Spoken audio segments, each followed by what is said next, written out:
Puthanathani MES central സ്കൂളിൽ കായിക മികവിന്റെയും ആഘോഷത്തിന്റെയും വർണ്ണ കാഴ്ച ഒരുക്കി കിഡ്സ് കാർണിവൽ സംഘടിപ്പിച്ചു.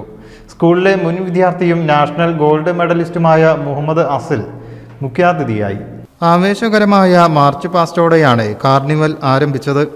ഒളിമ്പിക്സ് മാതൃകയിൽ സ്കൂൾ മൈതാനിയിൽ തെളിയിച്ച ഒളിമ്പിക് ടോർച്ച് കായിക മാമാങ്കത്തിന് ഗാംഭീര്യം ഏകി. സ്കൂൾ മാനേജർ കാസിം ചടങ്ങിൽ സ്വാഗതം പറഞ്ഞു. സ്കൂളിലെ മുൻ വിദ്യാർത്ഥിയും നാഷണൽ ഗോൾഡ് മെഡലിസ്റ്റുമായ മുഹമ്മദ് അസിൽ മുഖ്യാതിഥിയായി.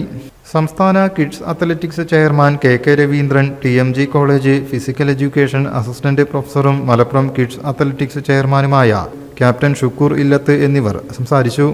കേരളത്തിലെ 5000 സ്കൂളുകളിൽ കിഡ്സ് അത്ലറ്റിക്സ് നടപ്പാക്കണം എന്ന ഉദ്ദേശത്തോടു കൂടിയാണ് നാം പ്രവർത്തിച്ചുകൊണ്ടിരിക്കുന്നത്. നമുക്ക് വളരെ സന്തോഷം തോന്നുന്നത് മറ്റെല്ലാ കാര്യങ്ങളിലും ഉപരിയായി കിഡ്സ് അത്ലറ്റിക്സിനെ നിങ്ങളെല്ലാവരും നെഞ്ചിലേറ്റി ഓരോ രക്ഷിതാവും വളരെ സന്തോഷത്തോടുകൂടി അവരുടെ മക്കളുടെ പരിപാടികൾ കാണാൻ ഇവിടെ എത്തിയിരിക്കുകയാണ്. അല്ലാതെ ഞങ്ങളുടെ പ്രസംഗം കേൾക്കാനല്ല എത്തിയെന്ന് ഞങ്ങൾക്ക് പൂർണ്ണ വിശ്വാസമുണ്ട്. കാരണം ലോകത്തിലെ ഏകദേശം 152ഓളം ചെറിയ മത്സര ഇനങ്ങൾ കൂട്ടിയിണക്കിക്കൊണ്ടാണ് കിഡ്സ് അത്ലറ്റിക്സ് നടപ്പിലാക്കിയിട്ടുള്ളത്. ഇന്ത്യയിൽ കിഡ്സ് അത്ലറ്റിക്സിന് ഏറ്റവും പ്രചാരമുള്ള സംസ്ഥാനം കേരളമാണ്. കേരളത്തിൽ ഈ വർഷം തന്നെ ഒരു ഓപ്പൺ ചാമ്പ്യൻഷിപ്പും 2 സോണൽ ചാമ്പ്യൻഷിപ്പും ഇപ്പോൾ കഴിയുകയുണ്ടായി. ഓരോ ജില്ലകളിലും ചാമ്പ്യൻഷിപ്പ് നടത്തിയ ശേഷമാണ് ഈ ചാമ്പ്യൻഷിപ്പിലേക്ക് നീങ്ങിയിട്ടുള്ളത്. School secretary Abdul Salim, principal Muneer Chalil, school SMC അംഗങ്ങൾ, PTMA അംഗങ്ങൾ തുടങ്ങിയവർ ചടങ്ങിൽ സംബന്ധിച്ചു. Hurdle and tunnel relay, treasure chest, balance and jump relay, lily pond, formula 1 തുടങ്ങിയ കായിക ഇനങ്ങളാണ് സംഘടിപ്പിച്ചത്.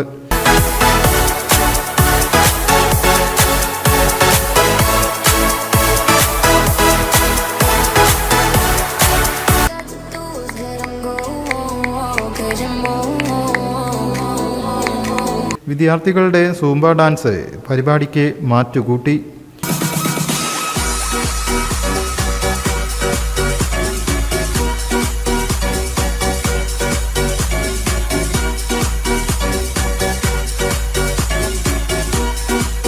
News desk, media vision.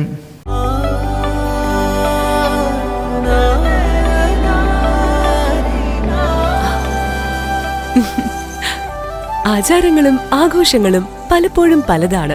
അതുപോലെ തന്നെയാണ് നമ്മൾ അണിയുന്ന ആഭരണങ്ങളും.